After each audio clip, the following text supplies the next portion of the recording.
आप सभी दोस्तों का मैं अर्पित स्वागत करता हूं हमारे हेल्थ फर्स्ट शो में।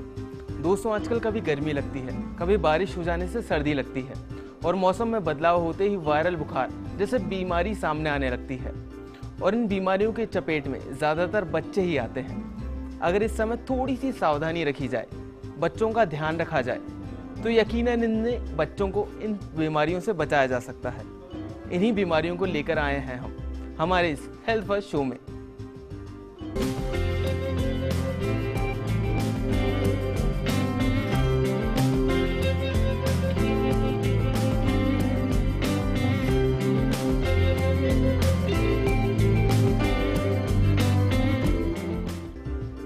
आज हम बात करेंगे वायरल फीवर की।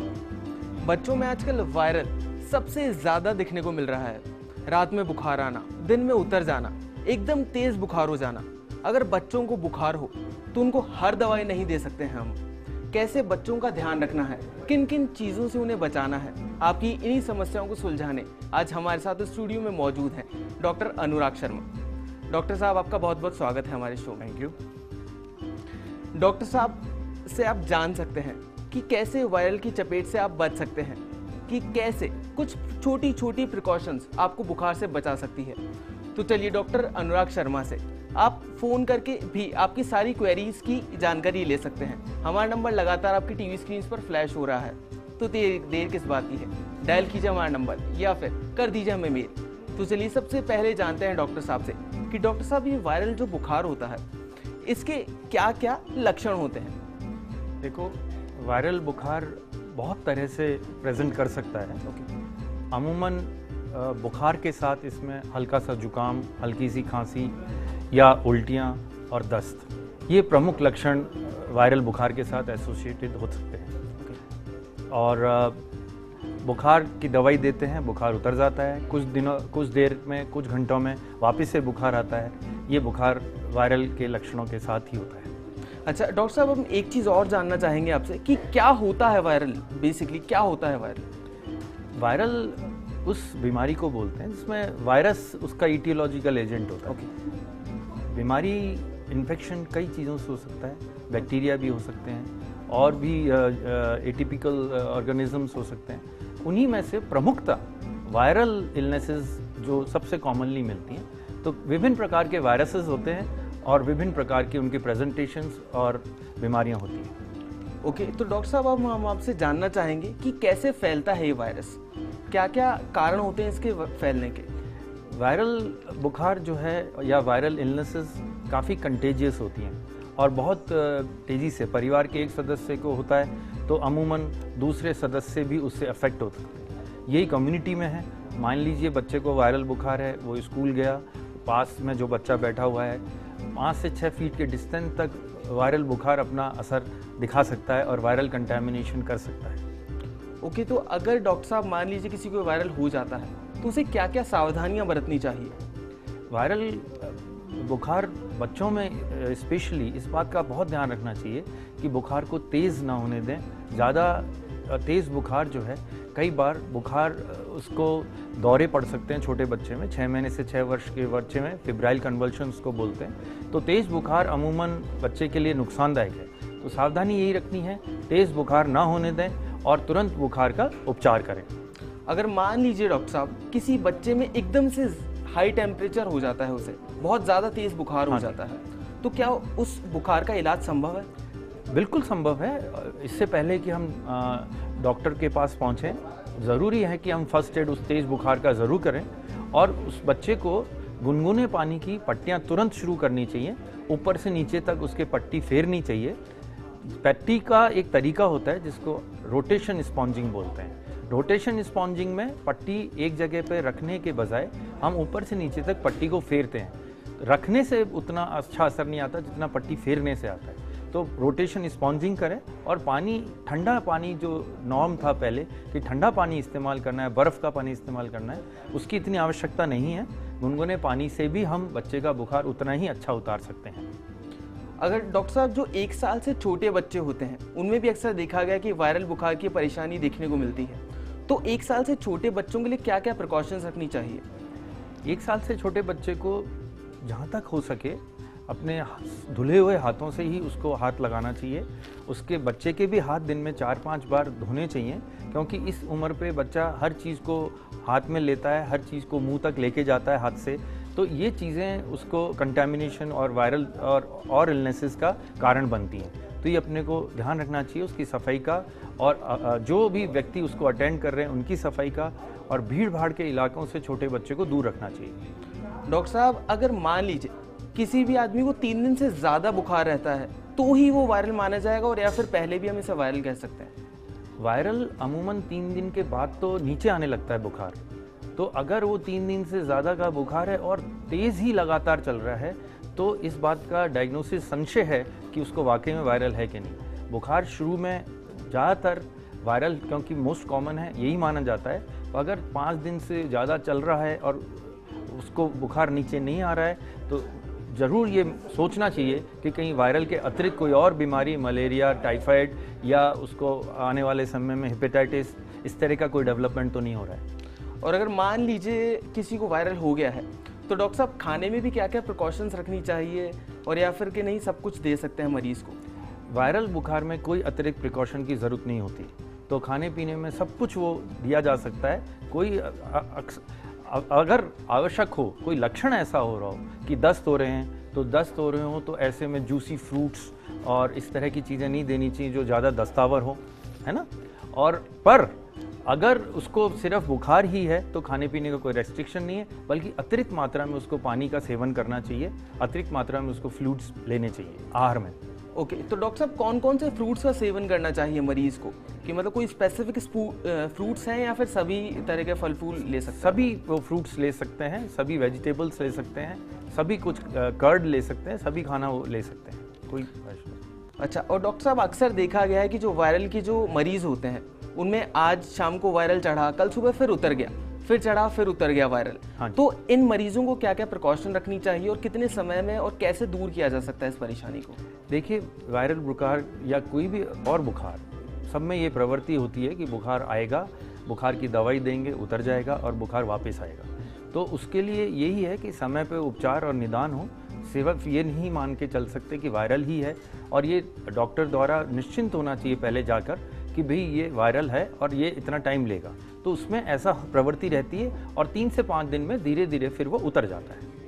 अगर आप भी जानना चाहते हैं डॉक्टर साहब से वायरल बुखार के बारे में, अपनी कोई भी समस्या का समाधान, तो आप डॉक्टर साहब को कॉल कर सकते हैं। हमारा नंबर लगातार आपकी टीवी स्क्रीन पर फ्लैश हो रहा है। डॉक्टर साहब, अभी के लिए एक चीज़ और मैं आपसे जानना चाहूँगा कि कोई स्पेसिफिक एज है जिन्हीं लोगों को वायरल होता है, या फिर सभी एज ग्रुप के लोगों को वायरल की समस्या सामने आती है? वायरल बुखार, वायरल इलनेसेस किसी भी एज ग्रुप के लोगों को अफेक्ट कर सकती हैं, पर सबसे कॉमनली 5 वर्ष से कम बच्चों में ज़्यादा पाया जाता है, क्योंकि उनकी नेचुरल इम्यूनिटी डेवलप होने में टाइम लगता है, इसलिए, और जो जल्दी वो पकड़ में आते हैं छोटे बच्चे। अच्छा डॉक्टर साहब, वायरल में अक्सर देखा जाता है कि शरीर बहुत ही कमज़ोर हो जाता है, तो इम्यूनिटी बढ़ाने के लिए क्या किया जाए कि जिससे इम्यून सिस्टम और ज़्यादा मजबूत हो सके लोगों का? जैसा मैं कह रहा था कि वायरल बुखार के दौरान किसी भी डाइटरी रेस्ट्रिक्शन को नहीं करना चाहिए। जो भी बच्चे को पसंद है और जो भी हम दे सकते हैं उसको ज़रूर देना चाहिए, और अतिरिक्त रूप से पानी उसको पिलाना चाहिए, तो उसको डेफिनेटली कमज़ोरी जो है कम रहेगी, कमज़ोरी कम महसूस होगी। क्योंकि वायरल को एक तरह से बदन तोड़ बुखार भी बोल सकते हैं, क्योंकि पूरा शरीर टूटता है, उसमें मांसपेशियों में दर्द रहता है, जोड़ों में दर्द रह सकता है, सिर दर्द हो सकता है, तो ये भी वायरल बुखार के साथ जुड़ी हुई लक्षण होते हैं। डॉक्टर साहब, बैक्टीरिया के संक्रमण और वायरल में क्या अंतर होता है? एक बेसिक जो डिफरेंस होता है वो क्या होता है? वायरल बुखार अमूमन, जैसा मैंने बताया, हल्का सा जुकाम, खांसी या उल्टी या थोड़े से दस्त के साथ प्रेजेंट कर सकता है। बैक्टीरियल संक्रमण अक्सर बहुत तेज़ बुखार के साथ आता है, और उसको किसी ना किसी सिस्टम पर्टिकुलर को वो अफेक्ट करता है। मान लीजिए उसको बैक्टीरियल निमोनिया हो रहा है तो उसको खांसी बहुत तेज़ होगी, सांस में तकलीफ़ होगी, या बैक्टीरियल उसको डायरिया हो रहा है तो दस्त बहुत ज़्यादा होंगे, और दस्तों में खून भी आ सकता है, तो और बहुत उल्टियाँ साथ में जुड़ सकती हैं। तो बैक्टीरियल इन्फेक्शन जनरली बहुत तीव्रता के साथ आता है वायरल के मुकाबले। डॉक्टर साहब, आगे भी हम वायरल के बारे में जानते रहेंगे, लेकिन अभी के लिए एक कॉलर है हमारे साथ। हाँ, अमित हैं, ये जयपुर से। अच्छा, तो अमित जी, आपका बहुत बहुत स्वागत है हमारे शो में। पूछिए आप क्या पूछना चाहते हैं डॉक्टर साहब से। डॉक्टर साहब, मेरे एक 5 साल की बेटी है छोटी, उसको पिछले 4 से 5 दिन से लगातार बुखार आ रहा है, फिर जा रहा है, फिर आ रहा है, फिर चला जाता है बुखार। हाँ जी, तो क्या कारण है ये? अमित जी, हम वायरल बुखार के बारे में बात कर रहे थे। सबसे कॉमन कारण तो यही है, पर क्योंकि अब 4-5 दिन हो चुके हैं और कोई लक्षण है उसको, कोई और सिम्टम, कोई और बात बुखार के अतिरिक्त भूख कम लगना या उल्टी, दस्त, खांसी, कुछ और लक्षण है अमित जी? लगता है डॉक्टर साहब अमित जी का संपर्क हमारे साथ कट गया है, लेकिन डॉक्टर साहब आप उन्हें सारी प्रिकॉशंस बता दीजिए क्या क्या हाँ जी। रखनी चाहिए। तो उनको यही है कि अब क्योंकि इतने दिन हो गए हैं तो उस जो भी लक्षण उसके साथ में अगर जुड़ा हुआ है तो तुरंत डॉक्टर को दिखा के और जो भी नेसेसरी टेस्ट अगर की ज़रूरत है, क्योंकि वायरल की मियाद हम मानते हैं कि आमतौर पे 5 दिन के अंदर बुखार कम होना चाहिए। अभी वो कह रहे हैं कि बुखार की तीव्रता कम नहीं हो रही है, तो उनको वायरल बुखार और उसके अतिरिक्त जो भी बीमारियां उनका निदान कराना आवश्यक है। अगर मान लीजिए डॉक्टर साहब ये जो वायरल है, आप कह रहे हैं मैक्सिमम इसकी मियाद होती है 5 से 7 दिन, अगर फिर भी 7 दिन में नहीं जाता है वायरल फीवर, तो क्या किया जा सकता है? तो वो वायरल फीवर नहीं कहलाएगा। ओके, आमतौर पे वायरल फीवर से यही होता है कि वो नीचे आ जाता है इन दिनों में, तो दूसरी बीमारी की ओर ध्यान देना आवश्यक है और उनका उस हिसाब से निदान और उपचार आवश्यक है। अगर आप भी जानना चाहते हैं वायरल फीवर से जुड़ी भी किसी भी समस्या का समाधान, तो आप भी डॉक्टर साहब को कॉल कर सकते हैं हमें। हमारा नंबर लगातार आपकी टीवी स्क्रीन पर फ्लैश हो रहा है। डॉक्टर साहब, एक चीज़ मैं और जानना चाहूँगा कि अक्सर देखा गया है कि लोग वायरल फीवर होने पर कि घर में दवाइयाँ देते हैं, कुछ नुस्खे अपना लेते हैं, तो वही देनी चाहिए और या फिर डॉक्टर से प्रिकॉशन बहुत ज़रूरी है? बहुत आवश्यक है कि कोई भी बीमारी हो डॉक्टर से कंसल्ट किया जाए, उनसे परामर्श लिया जाए और उनके अनुसार ही जो है दवाई दी जाए, क्योंकि दवाई देना सिर्फ मात्रा उसकी बहुत ज़रूरी होती है बच्चों में स्पेशली। अगर सही मात्रा में नहीं दी तो फ़ायदे की जगह नुकसान हो सकता है। उसको कितनी बार देना है, कितनी डोज देनी है, ये सब डॉक्टर ही सलाह देंगे सही से, तो डॉक्टर से परामर्श लेके उसके अनुसार ही दवाइयाँ देनी चाहिए। डॉक्टर साहब, अभी के लिए कॉलर हमारे साथ हैं, अजमेर से हैं ये बबलू जी। बबलू जी, आपका बहुत बहुत स्वागत है। आप पूछिए, क्या पूछना चाहते हैं डॉक्टर साहब से? सर, मेरे को ये पूछना है, हमारे लड़के को रेगुलर बचपन से जुकाम रहता है। हाँ जी, क्या उम्र है उसकी बबलू जी? उसकी डॉक्टर साहब 13 साल की उम्र है। तो बबलू जी, ऐसा है, उसको जिस तरह की जुकाम है अक्सर एलर्जिक राइनाइटिस इसको बोलते हैं, और ये जुकाम स्पेशली मौसमी परिवर्तन के साथ बढ़ जाता है और कम हो जाता है। और उसको आप ध्यान रखो कि जैसे धूल, मिट्टी और प्रदूषित चीज़ों से दूर रखो, और उसको सर्द गर्म जो माहौल है उससे दूर रखो। और उसका उपचार है आजकल बहुत अच्छा उपचार एलर्जिक राइनाइटिस का उपलब्ध है। एक स्प्रे आता है जो नाक में डालने के लिए दिया जाता है, उसको 2 या 3 महीने तक लेने से एलर्जिक राइनाइटिस का बहुत अच्छा उपचार, और एक टेबलेट भी अवेलेबल है जो अगर रात को सोते वक्त ली जाएगी तो थोड़ा लंबे टाइम तक हो सकता है देनी पड़े, और उसका बाकायदा इलाज हो सकता है। अभी वक्त तो चला एक छोटे से ब्रेक का, जल्द वापस लौटते हैं हेल्थ फर्स्ट में। लेकिन हाँ, आप हमें लगातार कॉल कर सकते हैं, हमारा नंबर आपकी टीवी स्क्रीन पर फ्लैश हो रहा है।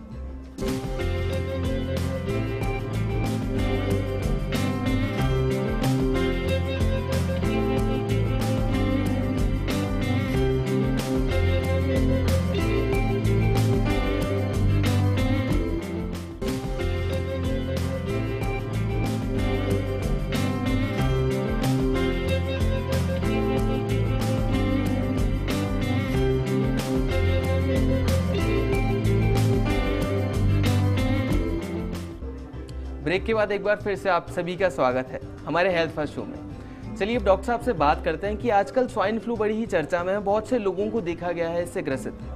तो डॉक्टर साहब, हम आपसे जानना चाहेंगे कि स्वाइन फ्लू भी क्या एक वायरस है? जी बिल्कुल, और आपने बहुत ही कंटेम्प्रेरी प्रश्न पूछा है।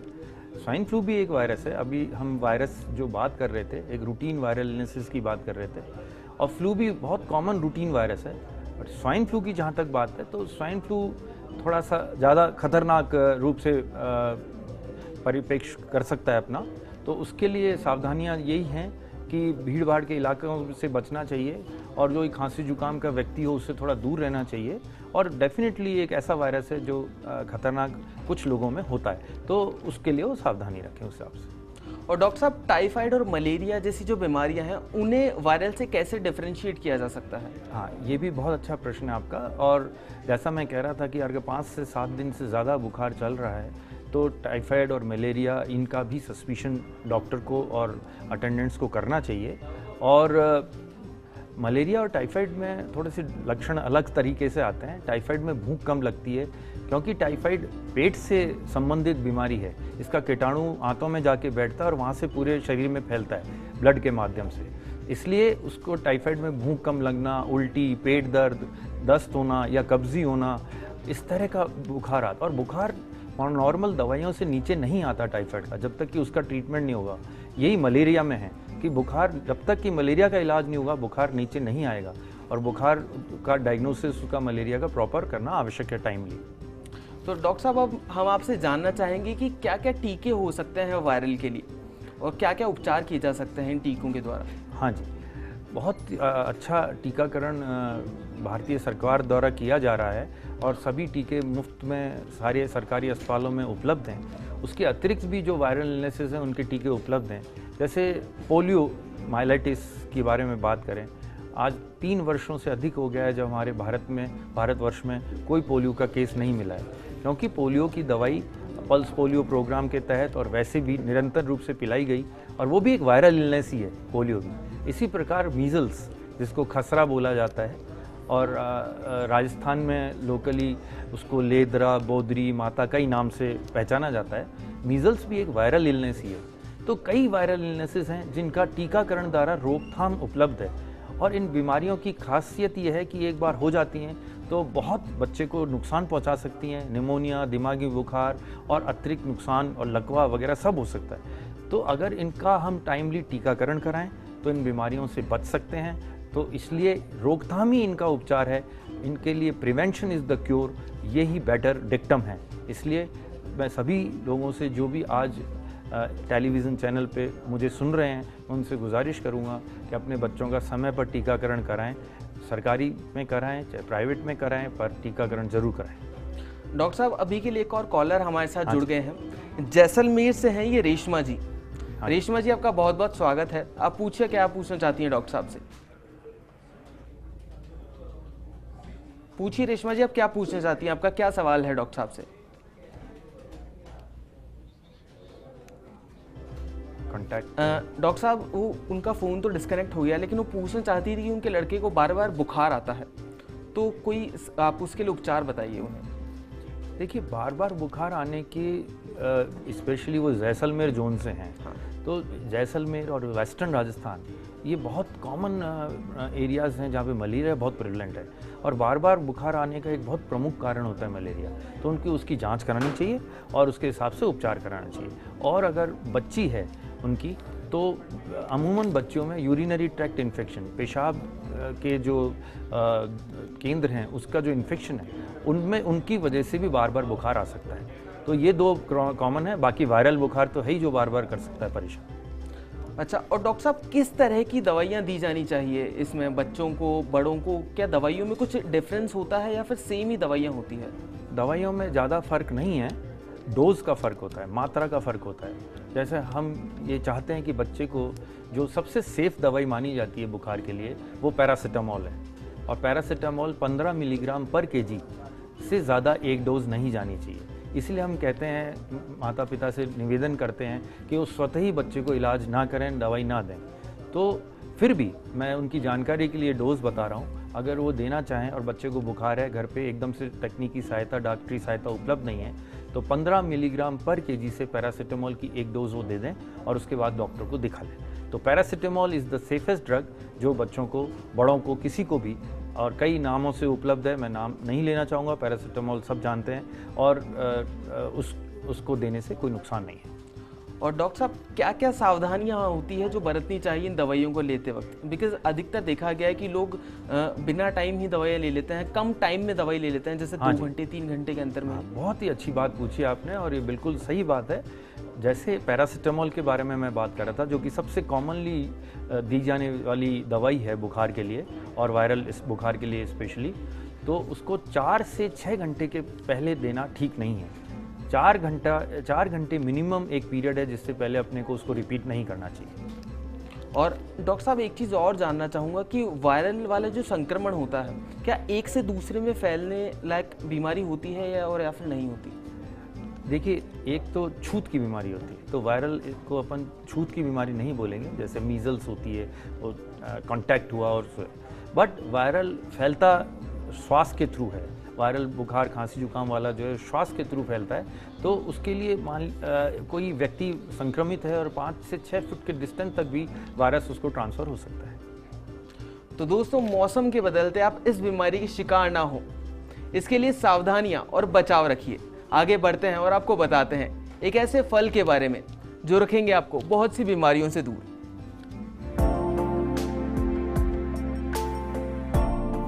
अनार शब्द सुनते ही एक कहावत याद आ जाती है, एक अनार 100 बीमार। लेकिन आपको अनार के गुण पता चले तो शायद अनार आपका फेवरेट फ्रूट बन जाएगा। सबसे अच्छी बात यह है कि अनार पूरे साल उपलब्ध होने वाला फल है। ये विटामिन का बहुत अच्छा स्रोत है। इसमें विटामिन ए, सी और ई और फॉलिक एसिड भी होता है, जो आपकी आंखों की रोशनी, कैंसर जैसी बीमारियों से लड़ने में मदद करता है। मोटे लोगों के लिए सबसे अच्छी बात यह है कि अनार से वजन नहीं बढ़ता है, क्योंकि ये बिना कैलोरी वाला फल है। कम ही लोग इस तथ्य से परिचित हैं कि अनार एंटीऑक्सीडेंट का बहुत अच्छा स्रोत है, जिससे आप वक्त से पहले बूढ़े नहीं दिखते। अनार का जूस खून में ऑक्सीजन के स्तर को बढ़ाता है। अगर आपके घर में कोई गर्भवती महिला है तो आप उसे रोज अनार का जूस पिलाएं। इससे आपका बच्चा स्वस्थ पैदा होगा। यही नहीं, अल्जाइमर रोग जैसी याददाश्त से संबंधित बीमारी से निजात पाने में भी अनार काफी उपयोगी साबित हो सकता है। अनार गठिया रोग से पीड़ित व्यक्ति के कार्टिलेज को नुकसान पहुंचाने से बचाता है। इसके साथ साथ ये हार्ट अटैक और हार्ट स्ट्रोक को भी ठीक करने में कारगर साबित हुआ है। तो अब से रोज अनार खाना शुरू करें, क्योंकि एक अनार और 100 इलाज। दोस्तों, आखिर में समय हो गया है जानने का कि क्या है आज का दादी माँ का नुस्खा। 1 गिलास पानी गर्म करें, इसके अंदर 10 तुलसी की पत्तियां डालें, 5 काली मिर्च के दाने, 1 लौंग, 1 चुटकी सेंधा नमक, साथ ही 1 चुटकी अजवाइन भी कूट कर डालें। इसे उबलने दें। जब तक यह उबलकर 1/3 बचे, उतारकर इसे छान लें। इसमें 1 चम्मच शहद मिलाएं और रोगी को पीने के लिए दे दें। बिना किसी दवा के सहारे बुखार आसानी से उतर जाएगा।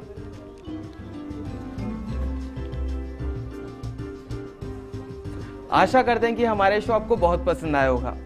डॉक्टर साहब, आपका हमारे शो में आने के लिए और दर्शकों की समस्याओं का समाधान करने के लिए आपका बहुत बहुत शुक्रिया। Thank you. अगर आप जानना चाहते हैं अपनी बीमारी से संबंधित कोई भी जवाब, तो आप हमें कॉल कर सकते हैं, हमें मेल भी कर सकते हैं। हमारा ईमेल आईडी है healthfirst@firstindianews.com।